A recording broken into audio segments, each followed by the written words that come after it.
मुलायम सिंह यादव के छात्र जीवन से लेकर राजनीति के शिखर तक पहुंचने के सफर में हर वक्त उनके साथ रहे उदय प्रताप सिंह जी हमारे साथ हैं। उदय सर, आप नेताजी के शिक्षक भी रहे, गुरु भी रहे, साथी भी रहे। आज निधन हो गया उनका, कैसे भावनाएं अपनी? तो बहुत दुखद है हमारे लिए, व्यक्तिगत रूप से तो है ही, पर ये अपूर्णीय क्षति हुई है उत्तर प्रदेश की राजनीति की और पूरे देश की राजनीति की।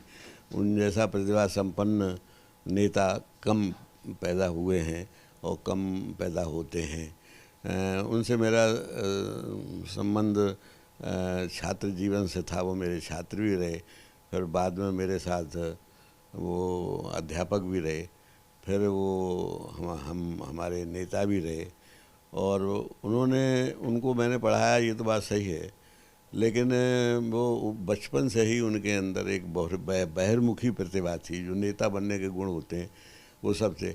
मैं एक घटना ये सुनाना चाहता हूँ कि वो ज़मीन से जुड़े हुए, धरती पुत्र उनको यूँ ही नहीं कहते, ज़मीन से जुड़े हुए थे। मुझे याद है कि जब पहली बार 67 में वो विधानसभा के सदस्य हुए तो उनके पास साइकिल थी, साइकिल से यात्रा करते थे। तो एक बार मुझे एक चिट्ठी मिली, उस चिट्ठी में लिखा हुआ था कि पोस्ट कार्ड था, उदय प्रताप सिंह के नाम से था। तो उसमें लिखा हुआ था कि कोई कोर्ट में मामला है, हाई कोर्ट में इलाहाबाद में, तो उसमें आप फलां दिन ज़रूर उपस्थित होइए। तो मैंने मुलायम सिंह से कहा, ये मेरे साथी अध्यापक थे, MLA हो चुके थे। हमने कि मुलायम सिंह, ये किसी और की चिट्ठी हमारे पास पहुंच गई, कोई और उदय प्रताप सिंह है यहाँ। तो उन्होंने कहा कि ऊसरा हार के एक बड़े जमींदार थे और लोहिया जी के बड़े मित्र थे, तो मैं इसलिए जानता हूँ उन्हें, और आप ये चिट्ठी मुझे दे दो और मैं पहुँचा दूँगा।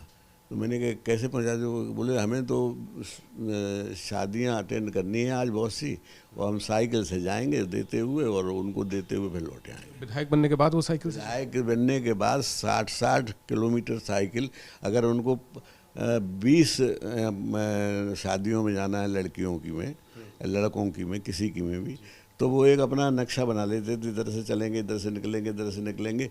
तो 50-50, 60-60 किलोमीटर साइकिल चलाते थे। तो मुझे बड़ा अचरज हुआ। हमने कहा हम किसी और से भिजवा देंगे। बोले नहीं नहीं, मुझे आप देते चिट्ठी। तो उन्होंने मजा के वो चिट्ठी दे आए उनको, और उनका वो हुआ, उनका फिर हमारे पास धन्यवाद भी आया। तो एक ये थी। अगर दूसरी बात ये कि अगर मान ली किसी से कह दिया कि आप हमको बस स्टैंड पे मिलना, तो वो कहे कि मैं आप हमारे साथ बस से में चलो। बोले नहीं, हमें साइकिल से आना है, लौट के भी आना है। तो ये तो हो जाता था कभी कभी बस में बैठ जाए, साइकिल ऊपर रख लें, साइकिल नहीं छोड़ते थे। तो ये जो यानी ज़मीन से जुड़े हुए जो नेता के गुण थे वो उनमें थे। और दूसरी बात यह है कि विपक्ष और पक्ष में वो ये मानते थे कि लोकतंत्र में जो समाजवादी सोच है, पक्ष और विपक्ष दोनों महत्वपूर्ण हैं। बिना विपक्ष के कभी लोकतंत्र नहीं चल सकता। अगर विपक्ष कमज़ोर हो जाएगा, आज हमारे देश में विपक्ष कमज़ोर है तो लोकतंत्र भी कमज़ोर है एक तरह से।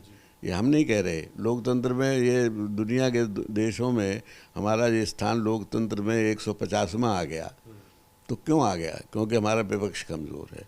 तो मुलायम सिंह हमेशा पक्ष और विपक्ष दोनों के उनमें। एक उदाहरण ये है उनका कि जब वो सजपा से अलग हुए चंद्रशेखर जी से, अपनी नई पार्टी बना ली, लेकिन चंद्रशेखर जी के खिलाफ उन्होंने अपना कैंडिडेट खड़ा नहीं किया, बल्कि खुद चंद्रशेखर जी के में अपनी तरफ से गए, उनका प्रचार कर रहे हैं। और मैं ये नहीं कहता, वो भी बड़े नेता थे, उनके साथ भी हमारे भी अच्छे संबंध रहे, लेकिन अगर मुलायम सिंह नहीं जाते तो चंद्रशेखर जी का जीतना मुश्किल हो जाता वहाँ से।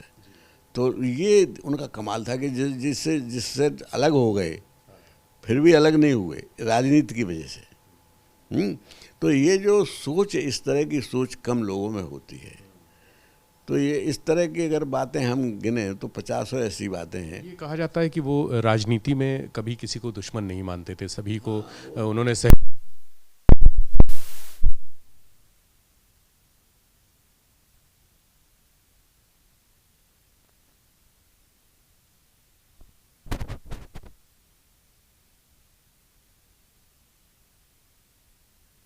आदर्श नेता में से थे और उन्होंने सबका भला किया। अंग्रेज़ी हटाओ आंदोलन को लेके उन्होंने जो काम किया, तो हटाओ का मतलब हटाना नहीं था अंग्रेज़ी को, अंग्रेज़ी के ख़िलाफ़ नहीं थे। वो ये कहते थे अंग्रेज़ी को प्रतिष्ठा से मत जोड़ो, रोज़गार से मत जोड़ो। केवल अंग्रेज़ी पढ़े लिखे लोगों को नौकरी मिले और वही आईएएस की परीक्षा में माध्यम बने, अंग्रेज़ी वो नहीं चाहते। वो चाहते थे कि हिंदी माध्यम से भी हो। अब उन्होंने पीसीएस की परीक्षा में, जब वो मुख्यमंत्री थे, तो उन्होंने पीसीएस की परीक्षा में यूपी में अनिवार्यता अंग्रेज़ी ख़त्म कर दी थी। उससे कितना बड़ा काम हुआ था मालूम है आपको? गांव के तमाम लड़के चुन के पीसीएस हो गए थे और उनमें से 27% से कहीं ज़्यादा बैकवर्ड थे जो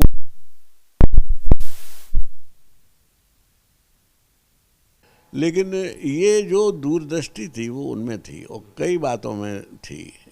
छात्र जीवन उनका कैसा था? वो बहुत मेधावी छात्र थे और दंगल भी करते थे उस समय, स्पोर्ट्स का भी बड़ा शौक था। देखिए, उनकी स्मरण शक्ति बहुत अच्छी थी। मेधावी छात्र तो वो बहुत ख़राब भी नहीं थे, लेकिन ध्यान नहीं देते थे पढ़ने में। उनका खेलने में रुचि ज़्यादा थी, पर सेवा में ज़्यादा थी। अगर कोई लड़का बीमार हो गया तो अगर कोई उन्हें कहीं कहीं बोला, उसमें ज़्यादा ध्यान रहता था। तो जाहिर है कि ध्यान पढ़ाई से खिंच जाता था। लेकिन वो बात भी मानते थे। जैसे वो एक बार उनको जाना था वहाँ, तो मैंने रोक दिया था आसाम में भाग लेने। मैंने कहा था कि आपको नहीं जाना चाहिए। तो उन दिनों उन्होंने हमको अपने कई ऐसे सवाल थे जो रट के सुना दिए और अपनी प्रतिभा का परिचय दिया कि 3 दिन की उनमें उन्होंने करके 7, 8, 10 पेज रट के हमको सुना दिए। तो दिमाग अच्छा था, लेकिन अब दिमाग जहाँ लगता था तो पढ़ाई में नहीं लगता था, या तो खेल में लगता था, या परसेवा में लगता था, या राजनीति में लगता था। तो छात्र जीवन से ही राजनीति की तरफ उन्मुख हो गए थे वो? अब छात्र जीवन से जब हमारी मुलाकात उनसे हुई सन 58, उससे पहले से ही लोग उन्हें नेताजी कहते थे, क्योंकि उन्होंने लोहिया जी के जेल भरो आंदोलन में हिस्सेदारी करनी चाहिए थी। हालांकि छोटे थे तो उनको जेल तो नहीं भेजा गया, लेकिन उन्होंने विरोधियों में अपना नाम लिखवाया। और जात पात को मानते नहीं थे। किसी छोटी जात के यहाँ खाना खाए आए तो उनको उनके समाज से बहिष्कृत भी उनके परिवार को किया गया, पूरे परिवार को। हाँ, लेकिन उनके परिवार ने उसकी कोई बहुत ध्यान नहीं दिया। तो ये बातें जो उनमें शुरू से थी।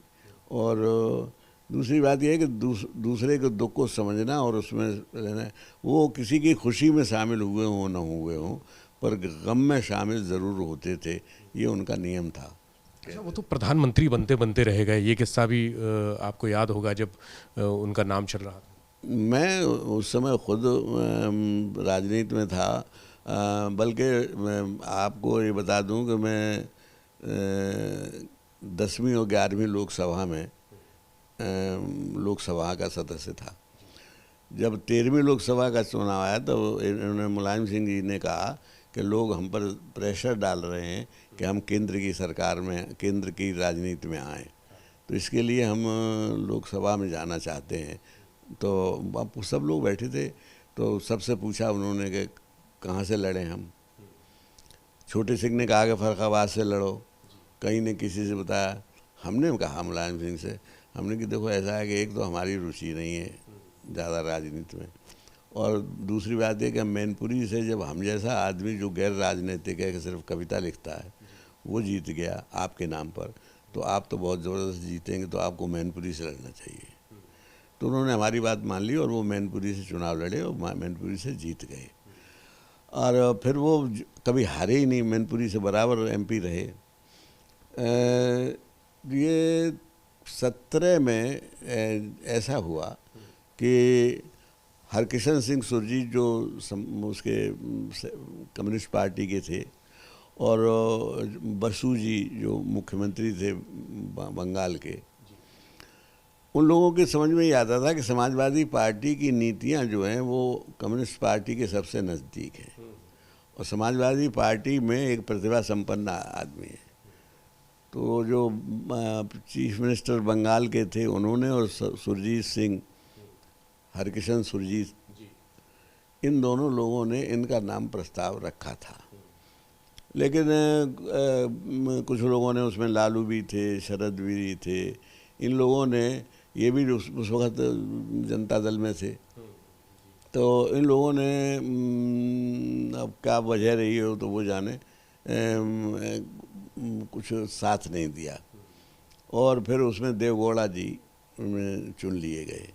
लेकिन फिर वो रक्षा मंत्री बने उसमें, और उस समय हम जो थे वो बैकवर्ड कमीशन के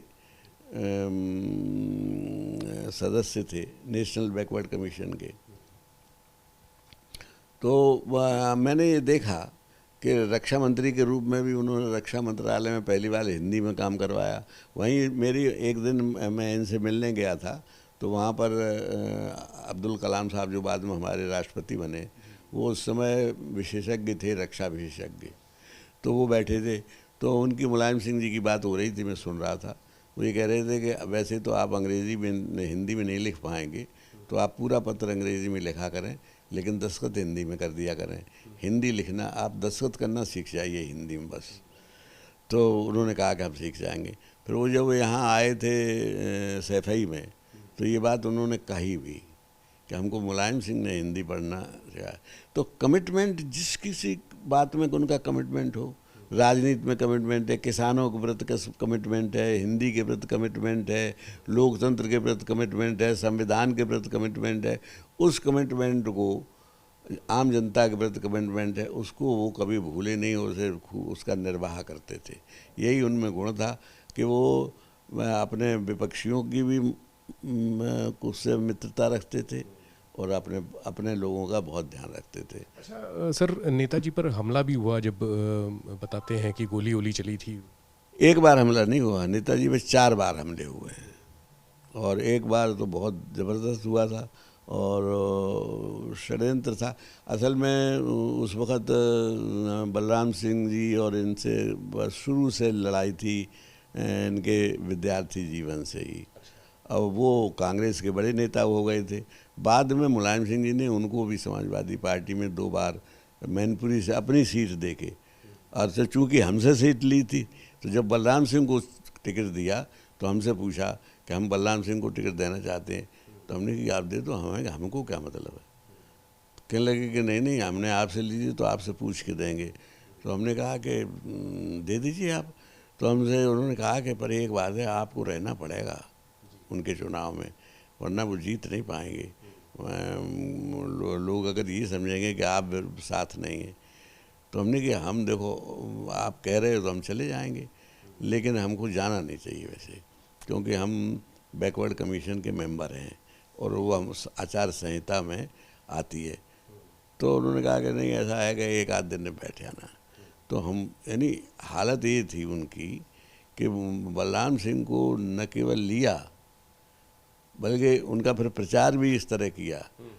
तो ये जो गुण होता है, ये उसी में हो सकता है जो निष्प्रिय राजनीति करते हैं, जो महत्वाकांक्षा से, अपनी महत्वाकांक्षा से ज़्यादा पार्टी और देश और समाज की सोचते हैं, ये वही लोग कर सकते हैं।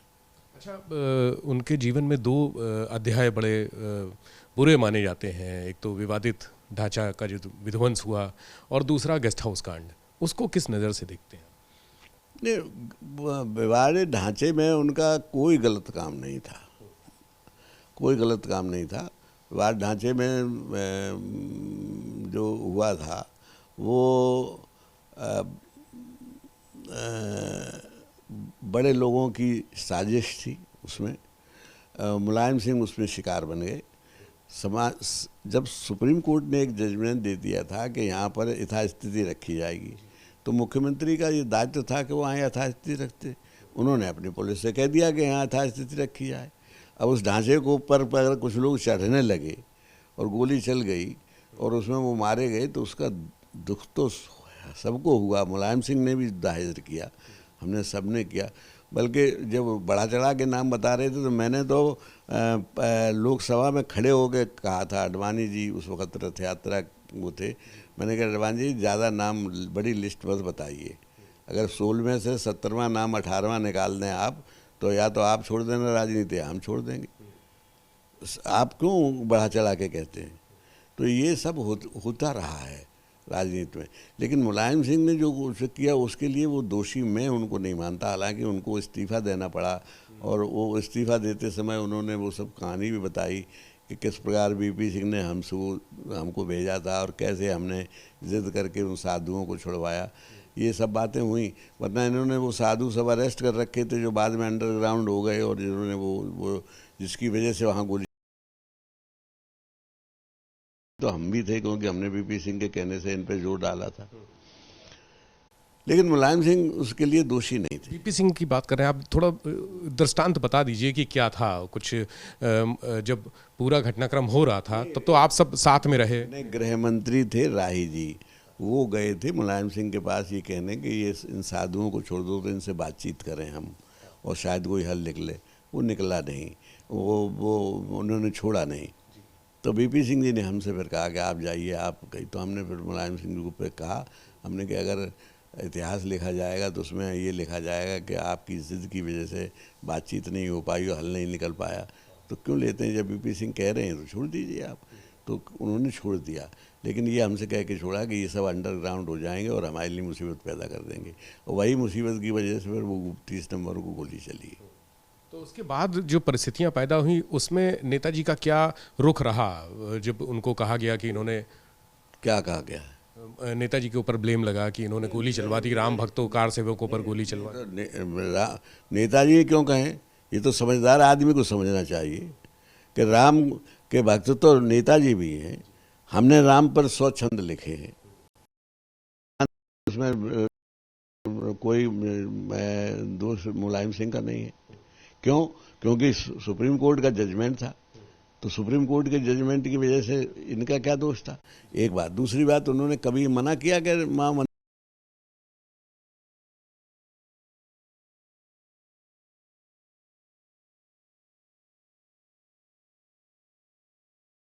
पक्षियों को मानवोचित सम्मान दिया, जटायु को अपने पिता समान समझा, बंदरों को अपना मित्र बनाया, हनुमान जी उनके सेवक थे। तो जो जिस देवता ने पशु पक्षियों तक को आदर दिया हो, उसके नाम पर हिंदू मुसलमान करना, इसके मुलायम सिंह विरोधी थे। मुलायम सिंह की बिल्कुल राजनीति का मैं बिल्कुल समर्थन करता हूं, और ऐसा प्रतिभा संपन्न राजनीति उन्होंने कभी इसलिए मुसलमानों के वोट के लिए नहीं मांगी। वो ये कहते थे कि मुसलमानों की हालत पढ़ाई में, लिखाई में, गरीबी में दलितों के बराबर है, इसलिए बहुसंख्यक, अल्पसंख्यक तो बहुत से हैं, अल्पसंख्यक तो सिख भी हैं, अल्पसंख्यक तो बुद्ध भी हैं, जैन भी हैं, पारसी भी हैं, पर उनमें से कोई इतना गरीब है? सिख जो हैं वो आम आदमी से ज़्यादा मालदार हैं, पारसी ज़्यादा मालदार हैं, बुद्ध ज़्यादा मालदार हैं, जैनियों कितने मालदार कोई हिंदू नहीं है। तो इनकी क्या मदद करें? मदद उनकी करते तो वो निर्बल की मदद करने की बात थी, हिंदू मुसलमान की बात नहीं। उनने हर निर्बल की, हर कमज़ोर की, महिलाओं के पक्ष में थे क्योंकि महिला कमज़ोर होती है, दलित के पक्ष में थे क्योंकि दलित कमज़ोर होता है, बैकवर्ड के पक्ष में थे क्योंकि बैकवर्ड, और मुसलमान कमज़ोर होता है तो मुसलमान के पक्ष में थे। अच्छा सर, गेस्ट हाउस कांड में भी बड़ा हंगामा हुआ और नेताजी को कटघरे में खड़ा किया गया। नेताजी को कटघरे में खड़ा करने वाले बुद्धिमान नहीं, मैं कहता नहीं हूँ। वो लड़ाई थी, वो एक पार्टी के अंदर की लड़ाई थी। समझौता हुआ था, उस समझौते पे जो एकाएक इन्होंने जो सपोर्ट विड्रॉ कर ली थी, उससे कुछ लोग नाराज़ थे और वो उन्होंने हमला किया, जिसको मैं गलत मानता हूँ, और वो नहीं करना चाहिए था। किसी महिला पे पहले हमला नहीं होना चाहिए, तो इस तरह का बात होनी नहीं चाहिए थी। इसका कोई समर्थन नहीं करता, लेकिन उसमें मुलायम सिंह दोषी कैसे थे? अगर दो पार्टियों में एक पार्टी के दो ग्रुपों में झगड़ा हो जाए तो नेता कैसे दोषी हो जाए हैं? और ये बात बाद में पुलिस ने सिद्ध भी की कि नेताजी से तो कोई मतलब पूछ के आए नहीं थे। झगड़ा तो एकाएक हो गया वहाँ। अगर कहीं एकाएक झगड़ा हो जाए, जो मुझे खबर है, हैं, तो इसलिए अब दोष देने वाले तो फिर जब जो जिस पर हमला हुआ और वो मायावती जी ने जिस तरह से उन पर दोष लगाए, वो मैं उसके बारे में नहीं कुछ कहता, लेकिन वो उसके लिए दोषी मैं नहीं मानता। कोई ऐसा भावुक क्षण आपकी स्मृति में हो नेताजी के साथ बिताया हुआ? नहीं, भावुक क्षण का क्या मतलब, मैंने बहुत से बार देखा। क्योंकि धरती पुत्र के बारे में कहा जाता है कि कभी कमज़ोर नहीं हुए, उन्होंने कभी अपने आप को मंच पे खासकर कमज़ोर नहीं होने दिया। बहुत सारे नेता हम देखते हैं कि रो लेते हैं, कहीं सदन में रो लेते हैं, कहीं मंच पे रो लेते हैं या मीडिया के सामने, लेकिन नेताजी को आज तक कहीं कमज़ोर नहीं देखा। तो उनको कभी भावुक रूप में आपने देखा? नहीं, मैंने कभी उनको भावुक नहीं देखा। उनको जब उन्होंने इस्तीफ़ा दिया है, उसका पूरा भाषण है, वो भाषण भी उन्होंने कहा कि मैंने जो किया सब ठीक किया था, लेकिन मजबूरी है, नियम है कि कोई ऐसा बड़ा कांड हो जाता है तो इस्तीफ़ा देना पड़ता। तो हमने उनको कभी नहीं देखा, क्योंकि वो भावुक वो होते हैं जो जिनकी कुछ महत्वाकांक्षा होती है और जो निष्क्रियता से करते हैं। जो गीता का श्लोक है, कर्मण्येवाधिकार रस्ते माँ फल कदाचन, कर्म करिए। तो नेताजी ने अपना कर्म किया, कभी फल क्या होगा इसकी उन्होंने कभी परवाह नहीं की। क्या था उनका जो संबल है, शक्ति है, उसके पीछे कौन था? उनके पीछे उनकी अपना विचार थे, अपने सोच था, गांधीवादी सोच था, लोहिया का सोच था, एक देश के प्रति प्रतिबद्धता थी। समाजवाद अब किस भूमिका में आएगा? नेताजी को माना जाता है कि समाजवादी विचारधारा के सबसे बड़े लीडर अब नहीं है। समाजवाद एक विचारधारा है जो नेताजी से पहले भी थी और नेताजी के बाद भी रहेगी।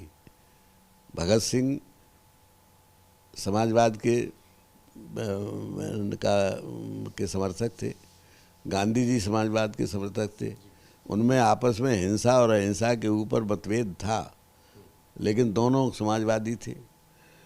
समाजवादी तो बहुत हुए हैं, लोहिया जी हुए, जयप्रकाश जी हुए, आचार्य नरेंद्र देव हुए, अशोक मेहता हुए। तो ये सब लोग तो मुलायम सिंह से पहले के लोग हैं ना, राजनारायण हुए, ये सब पहले के लोग हैं।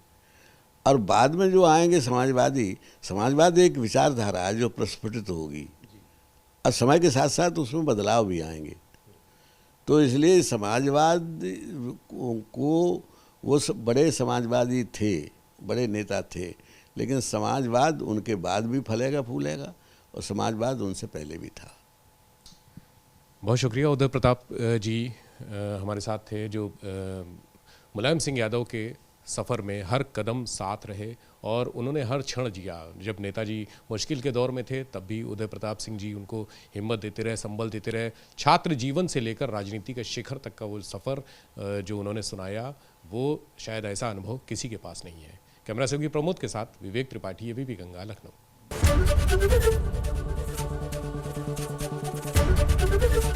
एबीपी गंगा, खबर आपकी, जुबान आपकी।